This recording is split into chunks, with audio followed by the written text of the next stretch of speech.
So today is Resurrection Sunday. Happy Resurrection, everybody.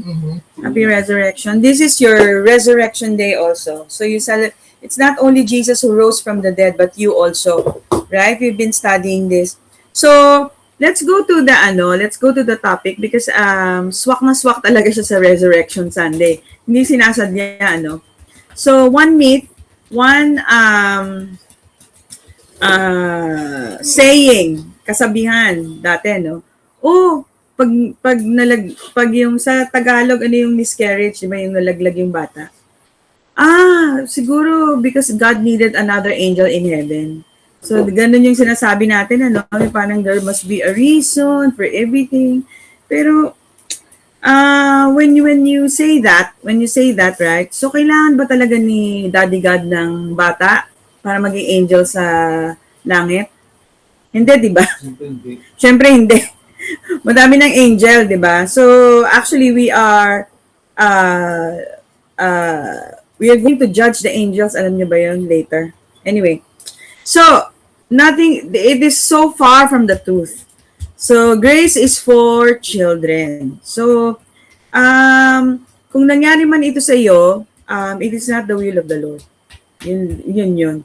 So, kasi mahal ka niya, mahal ni Lord yung batang yun. Anyway, so grace is for children. So, pag sinabing children, ano ibig sabihin? Later na lang. Pero bago natin puntahan yon, basahin natin yung article kasi alam ko hindi nagbabasa. So, grace is for children. So, when Jesus heard that Jairus' little girl had died, he did not say, she was sick. Her death is a mercy. So when Jesus met a widow on her way to bury her son, he did not comfort her with, God took him because you love him too much. And if Jesus has met a mother and miscarried her child, he would not have uttered lines like this, God wasn't ready for your baby to be born. Definitely, it's not what Jesus said or what Abba Daddy God said. No, God needed another flower for his bouquet. There must have been something wrong with your child. It's a blessing in disguise. Jesus never blamed God or suggested his hand was behind the loss of a child, behind the death of a child. A miscarriage might happen for a number of reasons, but God needing another angel in heaven is not one of them. Not one of them. A miscarriage might happen for a number of reasons. Sabi nga natin, some have this idea that death is one of God's tools. But Jesus hated death. He told the widow not to cry, yet he wept at the tomb of Lazarus. He told Jairus not to be afraid, yet he was overwhelmed with sorrow in the garden. But on the cross, the author of life bore our sins and removed the sting of death. Because of Jesus, death is no longer something we have to fear. What happens to babies who die? Well, they go to Jesus, every single one of them. Because if grace is for anyone, it's for the least and the lost. And the kingdom of God belongs to such as this. So, grace is for children. Right? And if you are a child, who do you have? Who do you have? Children of a good father. Children of the good father. We have a good father. There is no trace. There is no tinge. Tama ba, Ezra? Tinge. There's no iota of a single badness in the heart of our Abba. If you open his heart, all you see is kindness towards you and love towards you. So, put your hand on your heart. Put your hand on your heart. I'm a child of a good father. Amen. Amen. So, tingnan natin yung Matthew 18:1-5, no? Sabi nga yan, at the time, the disciples came to Jesus saying, who then is the greatest in the kingdom of heaven? Then Jesus called a little child, in the Greek it's paidon, to set him in the midst of them. So it means child or an infant. And he said, assuredly, I say to you, unless you are converted and become as little children, you will by no means enter the kingdom of heaven. Therefore, whoever humbles himself as a little child is the greatest in the kingdom of heaven. Whoever receives one little child like this in my name receives me. So what is Di ba, we've learned that there are actually four ways to study the Bible. Di ba, yun yung pardes, and one of them is parasha. Yun yung casual reading, and then you interpret. So in this case, the Lord is saying to us very pointedly, tama ba? Very straightforward, that you have to have a posture of that of a little child. Paano ba yung little child? Lalo na yung infants. So when they cry, they know for sure, di ba, that the milk will come. When they are irritated or umihi sila, they will be changed, di ba? So there's no worry. All they do is eat, sleep, cry, di ba? And being a baby. They just receive, di ba? They just receive. And then ito nga yung sinabi ni Lord, no? So He wants us to have this posture, right? That we are so sure that we have a good parent, not only good, no, but so good parent, our Abba Daddy God, that He will provide for all our needs. Even earthly parents, right? We provide for our children. But then, so yun yung para siya, no? Actually, when you study further, may ibig bang sabihin yan? Di ba? Yung pardes, so nag-aaral tayo ng Greek, ng Hebrew, para tas tinitingnan natin yung context of the time, tinitingnan natin yung history, so that we will understand the context of what our Lord Jesus has just told us in Matthew 18:1-5. Okay? So, just remember that you are a child of a good father. So sabi natin kanina na yung paidon, no? Child, little child, young infant. But there's also a passage in the Bible that we have to be weaned. Tama, Lex? Oo. Di ba? Lumalaki tayo. Ibig sabihin, hindi na tayo umiiyak kapag hindi dumadating on the spot yung gatas. Di ba? Wini-win natin. So, we are now able to wait. Di ba? Okay, let's go further. So, in the Hebrew, actually, kasi during Jesus' time, actually, they spoke in Aramaic. Alam niyo ba yung Aramaic? Aramaic is the vernacular. Para siyang Tagalog. Di ba? Yun yung vernacular. And then yung formal or yung official language is Filipino. So in the context of Israel, vernacular nila yung Aramaic, but then yung official or yung formal language nila is Hebrew.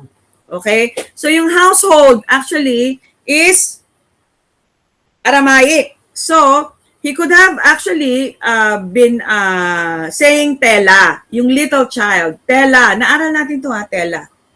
Jesus spoke these words in Aramaic. Familiar, di ba? And in the Aramaic, you have two words that could be used for a child. One is yalad, which is a child or small infant. But you have another word, which is a play-off word in Hebrew, which is talita. Talita, and in Aramaic, it means a child. In Hebrew, actually, yung original, it's a spin-off. It's a cognate of the word tela. Okay? In the Hebrew, it means innocent. So you're a tela, innocent. That's how God, Abba Daddy God sees you. You are innocent or a wounded lamb. Sino yung wounded lamb? Jesus. Si Jesus, di ba? Okay. So, in Luke 8, so naaral natin, no, last week, no, we were actually studying Luke 8. We looked at the parable of the sower. Actually, basahin niyo itong Luke 8. It's very, very rich. Luke 8:22-25. Then, ito yung the Lord Jesus calming the storm when they were going to the other side, di ba? Together with the disciples. And then, Luke 8:26-39, ito na yung after they cross over to the other side, Jesus restored the demon-possessed man, yung sa Gennesaret. And then, after that, busy si Lord, no? In Luke 8:40-47, now you see the tale of the two daughters. Kasi ano siya woven together. So, inaral ko siya actually yesterday. Sabi ko, magkadugtong pala yan. Or ano siya, para siyang isang pelikula. So, Jesus raises a dead girl and heals a sick woman. Okay, ano ba yan? So ito yung Luke 8:40-47. Jesus raises a dead girl and heals a sick woman. Now when Jesus returned, so after healing the demon-possessed, no, sa Gennesaret, a crowd welcomed him. So ang dami, talagang sikat si Lord, no? for they were all expecting him. Then a man named Jairus, you know the meaning of Jairus? Ganda pala, no? He shines. One giving light, or he enlightens. The one who is enlightened, or the one giving light, synagogue leader siya, came and fell at Jesus' feet. You know why? Because he's pleading to Jesus, pleading with him to come to his house because his only daughter, unika iha, a girl of about 12, was dying. Ito yung daughter ni Jairus. And Jesus was on his way. The crowds almost crushed him. So, ang daming tao. Talagang imagine mo, nagbubungguan na. Kasi, gusto nilang makita si Lord, gusto nilang makausap si Lord. And then, what happened? Imbis na dumiretso sila dun kay Jairus, and a woman was there, had been subject to bleeding for 12 years. So, sumingit si woman with the issue of blood. But no one could heal her. She came up behind. You know that she is considered unclean. She's not supposed to be there, di ba? And when you have bleeding, you're not supposed to be going out kasi you are considered unclean according to the law of Moses. So she came up behind and touched the edge of his cloak.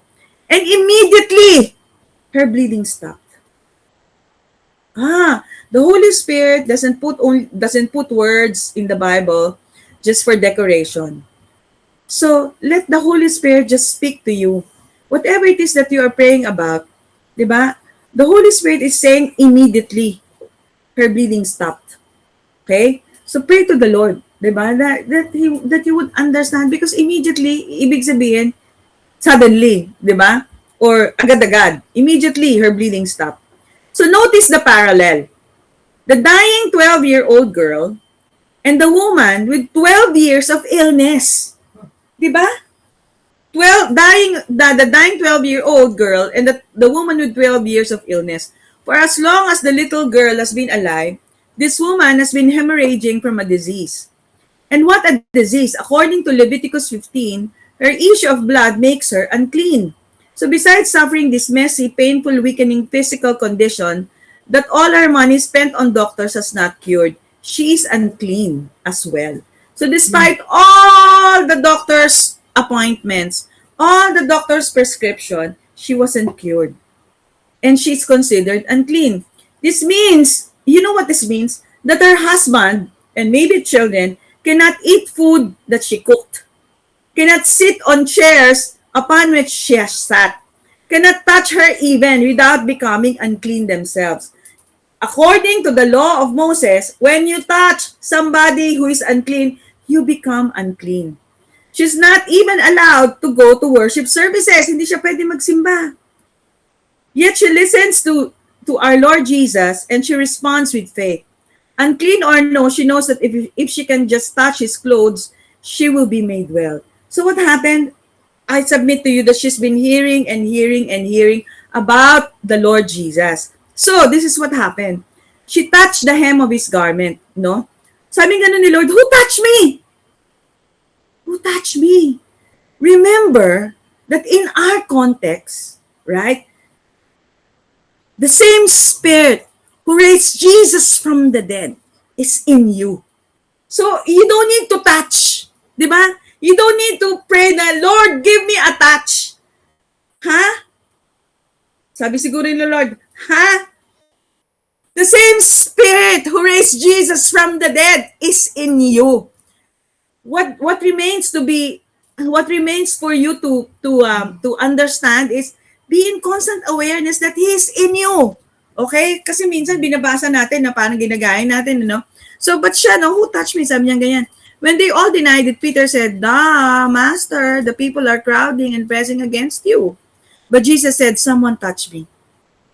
In our context, when we are so convinced, when we are so persuaded that the same Spirit who raised Jesus from the dead lives in us, then our mortal bodies will be quickened. Immediately, the bleeding will stop. Whatever it is will stop. Okay, I know that the power has gone out from me. Then the woman, seeing that she could not go unnoticed, came trembling and fell at his feet. In the presence of all the people, she told why she has touched him and how she has been instantly healed. Then he said to her, Daughter. So, Di ba? Hindi naman niya kilala yan eh. Hindi naman kilala ni Lord, di ba? But you know, it's so heartwarming. What did she call her? Daughter. Daughter. She has been elevated. No, she's been hindi elevated eh. She has been made aware that, hey, you're not unclean. You're a daughter. You have a good father. Hallelujah. Your faith has healed you. Go in peace. So, I used to think about na, okay, what does it mean? But you know, ang ganda nung Mirror Translation. Mirror Translation says, and he said to her daughter, your faith has saved you. Continue to live your life. Continue on your life's journey in this place of our joint oneness and peace. Live in constant awareness that I am with you. That I am with you. That I'm with you. Hallelujah. Ang ganda, no? Hallelujah. So, okay. So, no? Siguro si Jairus parang, dalian mo na, Lord. Diba? So, while Jesus was still speaking, someone came from the house of Jairus, the synagogue leader. Oh, your daughter is dead. Your daughter is dead. Don't bother the teacher anymore. So, I can imagine how crushed Jairus must have been. Diba? Your daughter is dead. Hearing this, you know what the Lord Jesus said to Jairus? Don't be afraid. Don't be afraid. Just believe, and she will be healed. When he arrived at the house of Jairus, he did not let anyone go in with her except Peter, John, and James. So sometimes, you have to choose your friends. No, you don't talk to just anybody and then will amplify the fear and the doubt. Oh, taas-taasan ng gasolina, wala na, umikot na yung doon. So sabi ni Lord, sinasabi sa atin ngayong gabi ni Lord, don't be afraid. Just believe. Just believe. Right? So, and then the child's father and mother. Meanwhile, all the people were wailing and mourning. So talagang lungkot na lungkot sila, no? Kasi nga unika iha eh. So sabi ni Lord Jesus, stop wailing. So ano sinasabi sa atin ni Lord? Stop wailing. Stop complaining. Diba? Jesus said, she is not dead, but asleep. So, they laughed at him. Ito naman si Lord. Dead na nga siya eh. Dead as dead, diba? Knowing that she was dead. You know what happened? He took her by the hand and said, "My child, get up! Talita kumi." So what is extraordinary here? You know that dead people are unclean. You're not supposed to touch a dead body. Tama, Lex? According to the law of Moses, tama? 'Di ba? But Jesus, 'di ba? He's yung uncleanness did not actually contaminated him. It's him actually who did the reverse, right? He took her by the hand and said, "My child," diba? My child, again, daughter, talita kumi. Talita kumi. Ano yung kumi? O later, and her spirit returned at once and she stood up.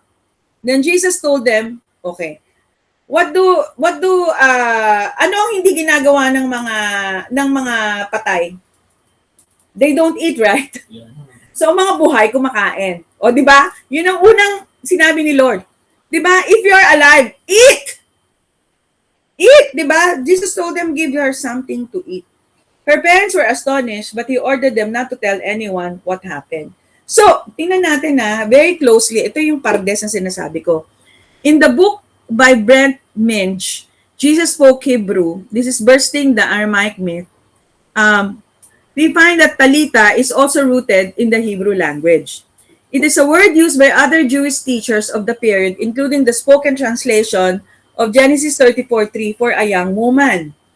The word comes from Hebrew tala, meaning lamb, and as Minch says, it is a term hardly out of place on the lips of the Good Shepherd. Based on the use of the word, it is probable that Yeshua addressed her as his little lamb. My little lamb. So, and it's also, when you see this, you would immediately think about Isaiah 40:11. The word used for lambs is used only once in the Bible. Only once. It is a very special lamb. Talita is a cognate to the Hebrew root word tela, which means wounded lamb. Wounded lamb, yung mga underprivileged, patay na, di ba? Wala na. Asa ng fate ng patay, di ba? Patay na nga siya. Di ba? But, tingnan mo yung love ni Lord, di ba? Wounded little lamb, Jesus sort of intermixed the Hebrew, which was familiar to most Jews, but only as a ceremonial language like Latin is in the Catholic Church with the Aramaic. A first century Jewish person would immediately associate Talita with Isaiah 40 verse 11, like a shepherd. He will gather the lambs in his arms. So the word for lambs is atela, a wounded lamb. You are atela. Diba, may mga circumstances tayo sa buhay. Diba, da. So the Lord is actually, you're a very special lamb. You're atela. So he will carry the lambs in his arms, holding them close to his heart, in Isaiah 40 verse 11. Tela is a very special lamb, innocent or wounded lamb.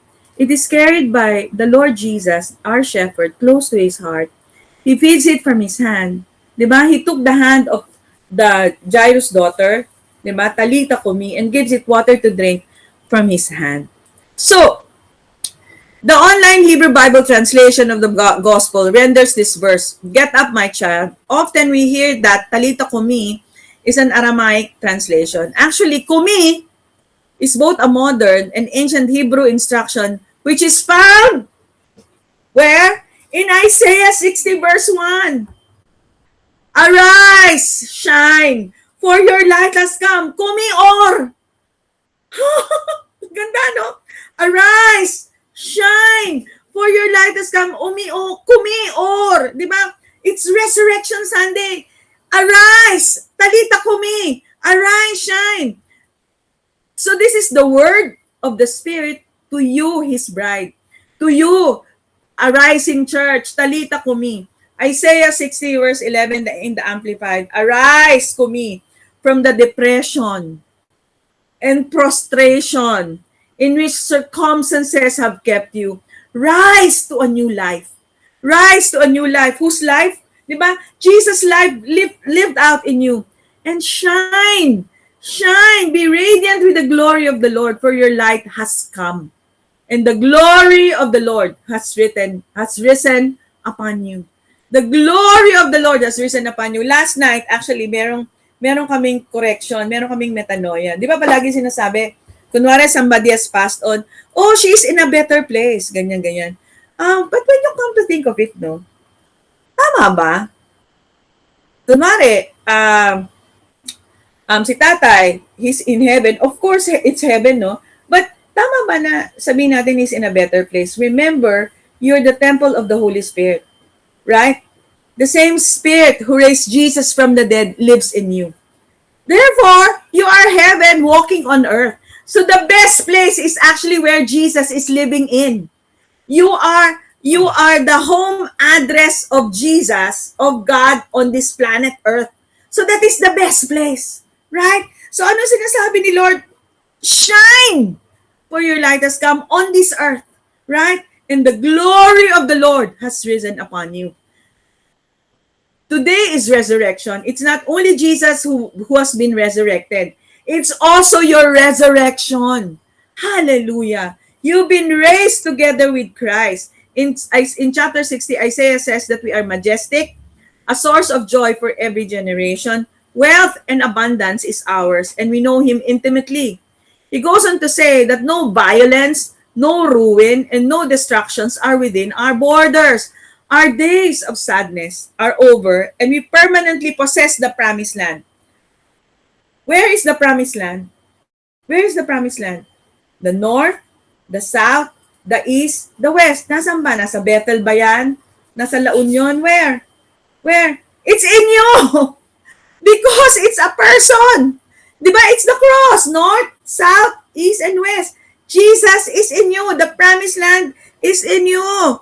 Hallelujah. It says that we are the glorious temple of God, adorned with even more glory than we comprehend. And in verse 17, he says that peace governs our lives. This is who you are, child of God. You are a new creation in Jesus Christ. New creation in Jesus Christ. What does it mean? Finished. You're the finished work of Jesus Christ. Mashalem. It is finished in the Hebrew, mashalem. In the Greek, ano yung Greek ng finished? Tetelestai. Tetelestai, di ba? It is finished. The Aramaic word for finish is mashalem, which comes from the root word shalem, which is a cognate to the Hebrew word shalom. So pag sinabing it is finished, shalom. Peace, peace. You know ang Greek ng shalom? Irene, di ba? It means to be united with the Lord. So, tingnan natin si Abraham in Genesis 15:15. 15:15, no? Triple grace. Then he would go to his ancestors. Sabi nga ng God told Abraham in Genesis 15:15 that he would go to his ancestors in peace and be buried at a good age. Abraham actually died at 175 years old. Sabi ng gano'n ni Lord, however, will go to your fathers in peace and be buried at a ripe old age. Child of God, we are from the lineage of Abraham. He is our father Abraham, di ba? So, Abraham was 175 years old. God said that Abraham would go in peace. He would go in shalom. Anong ibig sabihin ng shalom, Sam? It means completeness, soundness, welfare, and peace. It also means good health, well, and perfect. The root word is shalom, and it means to be complete or sound, to finish and be safe in mind, body, and estate. It literally means wholeness. Nothing missing, nothing broken. Abraham was whole in his body and in his mind. It also says he would be buried at good old age. So what did God mean by good old age if age is irrelevant? In Genesis 25:7-8, Abraham is described as the sum of his years being 175. Then he breathed his last. And it says that he died in a good old age and he was full. So the word for full is sabeya, which means satisfied and filled to satisfaction. It means to have a complete amount and be filled to overflowing. Sabeya. Abraham was full and overflowing with satisfaction in his life. He did not die because of sickness or disease. He died when he was satisfied. So we're not saying you need to live here on earth forever. But don't put an age with death. Death has no dominion over you. And don't think that you have to have some age-related sickness or disease to die. You decide when you die. And make sure it's when you are full and overflowing with satisfaction. Death has no say in the matter. It's been defeated. So remember, life and death is in the power of the tongue. It's been defeated. It is finished. Shalom in Hebrew, which means completeness and wholeness. We have right now wholeness with God. In Greek, it is irene. It means to join or bind together, which has been separated. It is a picture of a dovetail joint in carpentry because of its resistance to being pulled apart. It is considered one of the strongest and most beautiful joints. It is to be joined together into a whole. Our union with God and our wholeness is the same thing. We are one. You and Jesus are one. We are whole. We have peace with God. We are entirely, in every way, completely joined to Him and joined to all that He is. There is no separation. There is no separation. We are one with Him and in Him. Whatever is true of Him is equally true of us because we are fused together with Him as one. Again, whatever is true of Him is equally true of us because we are fused together with Him as one. So, lastly, in Isaiah 53 verse 5, di ba yung dalawang, the tale of the two daughters, di ba? It speaks about wholeness in our physical bodies. The reason why He came, right, is exactly for that, to give us wholeness. He was wounded for our transgressions. He was bruised for our iniquities. The chastisement of our peace was upon Him, and with His stripes we are healed. What is the Hebrew word for stripe? Kabura. Kabura, wound, bruise, or stripe. And the original word is kabar.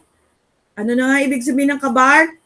To join, to be united, to be bound together, to be an ally. So, when you read Isaiah 53 verse 5, You read it in the context of your shalom, of your irene with God. But he was pierced for our transgressions. He was crushed for our iniquities. The punishment that brought us peace was upon him. And by our union, kabar, with him, we are healed. By our union with him, we are healed. Thank you, Father God. Thank you, Father God, for your word tonight, that indeed we have shalom, that we are united with you. Let it be according to your word. Father, we pray for a revelation, for a deeper revelation of this truth, Lord, so we can live it out, Lord. We can live your life, Lord. Your life in us, Lord, to the overflow. Thank you, Jesus. Thank you, Lord. Thank you, Lord, for shalom. Thank you, Lord, that we have nothing missing and nothing broken, that there's no ruin, there's no destruction. Thank you, Lord, for your protection. In Jesus' name, let it be. Amen. And everybody would say, Amen. Amen.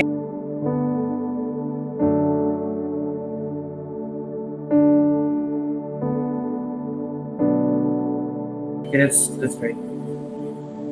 Lord Jesus, thank you for dying for us on the cross. We remember your broken body. By your stripes we are healed from head to toe. Every cell, every organ, every function of our body is completely healed, Amen. restored and renewed.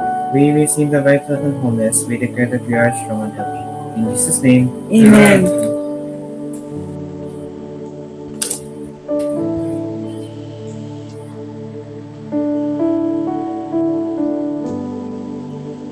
Lord Jesus, thank you for your blood that was shed on the cross, shed for the forgiveness of our sins.